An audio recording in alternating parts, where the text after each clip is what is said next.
So this is a video of the drone tracking my skid steer. Now there's some features on the Mavic 2 Pro that are pretty cool. One is a feature called Active Track, so you can lock it onto something or a person, and it'll follow it around. And then another feature is called Obstacle Avoidance. It's got sensors all around it on 6 sides. So right now I've got the drone about 8, 9 feet in the air, and I've got it locked onto me, but it's not following me because this is the first time I've used it, so I hadn't really.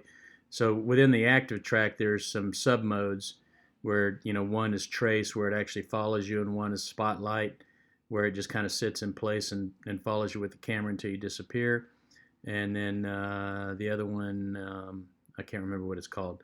But because I could see on the screen that was in my lap that it wasn't following me, then I backed down and tried to figure it out so that I can get it to track me.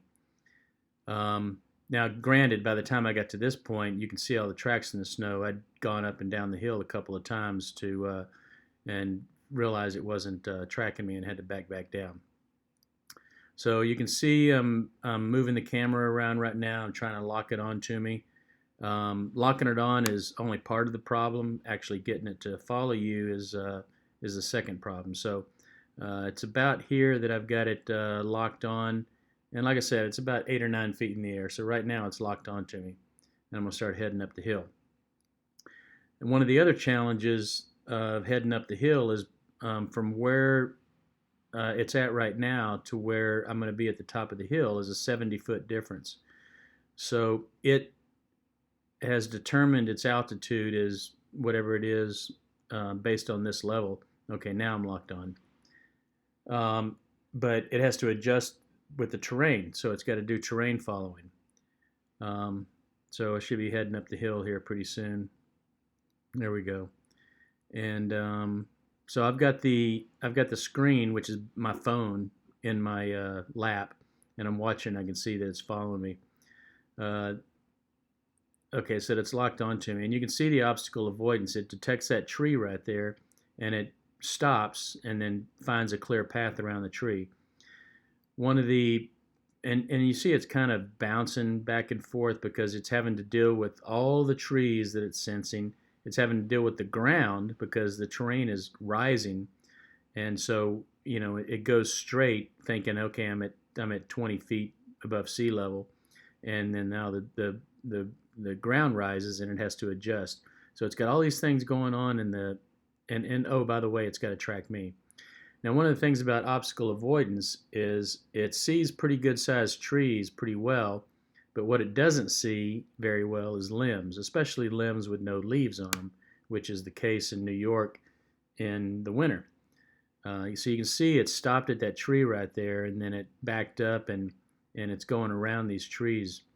Now I'm at the top of the driveway, and I'm picking up Aaron, my Amish neighbor. We're going to go cut down a tree down the road, and he doesn't even know the drone's behind me. I have to tell him to look behind us, and to see the drone flying behind me.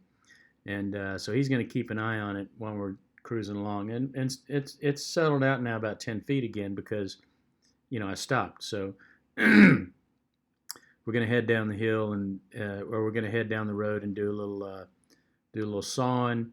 And we're also doing some road work, and it's where we're doing the road work is nice and clear field, and it's a great place to fly a drone.